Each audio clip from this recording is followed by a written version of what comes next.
నమస్కారం, నేను మీ రెడ్డి శ్రీనివాస్. ప్రస్తుతం మనము దుద్యాల మండలం హకీంపేట్ గ్రామ శివారులో ఉన్నాం. ఏదైతే గౌరవ ముఖ్యమంత్రి రేవంత్ రెడ్డి గారు, అదేవిధంగా ఇక్కడ నియోజకవర్గ ఇన్ఛార్జ్ తిరుపతి అన్న ఏదైతే హకీంపేట, పూలేపల్లి మరియు ఆ తండాలకు ఇచ్చిన ప్రజలకు మాట ప్రకారం ఈరోజు ముందుగానే భూములు తీసుకున్నారని చెప్పి ఈరోజు అసత్య ప్రచారాలు చేసి అనేక విధాలుగా ఇబ్బంది పెట్టిన చాలామందికి సమాధానంగా ఈరోజు మీరు అభివృద్ధి ఎంత వేగంగా నడుస్తుంది. ఇక్కడ ప్లాట్లు ముందు ప్రజలకు అమౌంట్ ఇచ్చినాం, తర్వాత ప్లాట్లు ఇవ్వడానికి చాలా సిద్ధంగా వేగంగా అభివృద్ధి జరుగుతుంది. మీరు ప్రత్యక్షంగా చూడవచ్చు. ఈ విధంగా కోడంగల్ నియోజకవర్గంలో అనేక అభివృద్ధి కార్యక్రమాలు జరుగుతున్నాయి. కానీ కొందరు దద్దమ్మలు కావాలని, ఎందుకంటే ఇక్కడ అసలు ప్రతిపక్షం ఉండకూడదు. నీళ్ళు వస్తున్నాయి, నిధులు వస్తున్నాయి, ఈరోజు ఉద్యోగులు వస్తున్నాయి.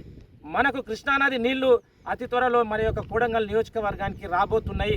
దానితో పాటు ఈరోజు ఈ హకీంపేట కావచ్చు, పోలేపల్లి కావచ్చు, దాదాపు ఎడ్యుకేషన్ హబ్గా ఈరోజు అనేక పాఠశాలలు కావచ్చు, కళాశాలలు కావచ్చు, ఈరోజు మా ఇండోర్ గేమ్ కావచ్చు, అవుట్డోర్ గేమ్ కావచ్చు, అనేక సంక్షేమ కార్యక్రమాలు చాలా గొప్పగా జరుగుతున్నాయి. ఇది అతిశయోక్తి కాదు, ఇది ప్రత్యక్షంగా మన కళ్ళ ముందు కనబడుతుంది. ఇగో అటువైపు చాలా వేగంగా నిజంగా ఇది ఒక రాళ్ళ రప్పలతో కూడుతున్న ఈ నేలను ఈరోజు బంగారు నేలగా తయారు చేస్తూ కోడంగల్ ప్రజలకు కానుక ఇస్తున్న రేవంత్ అన్నకు మనమందరము రుణపడి ఉండాలి. దయచేసి ఇప్పటికైనా ప్రతిపక్షంలో ఉన్నటువంటి నాయకులారా మీరు ఆలోచన చేయడు. మీరు ఎన్ని మాటలు చెప్పినా ఈరోజు అభివృద్ధి అయితే కనబడుతుంది కదా.